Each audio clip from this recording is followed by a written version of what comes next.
Sunday, I think, so we're just sitting up top here, and it's time for an inspection. So I got the old binocs out, and we want to see what's going on up top there. So we're going to have a look at that. So have a look at that from this angle. It's a weird morning. It's quite nice, but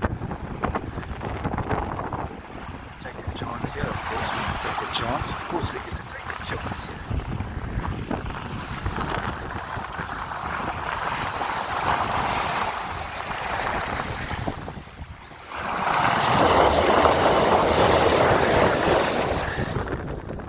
See how we're moving along. I think there's a bit of counter current this morning. We're doing it feels like we're doing 5.5, 6, but we're doing 4.5, 5. So maybe there's a little bit of a current here. Maybe that's why the sea's a little bit lumpy.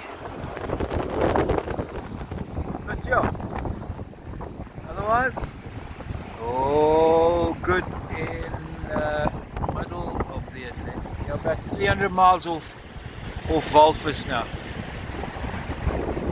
That was a good push.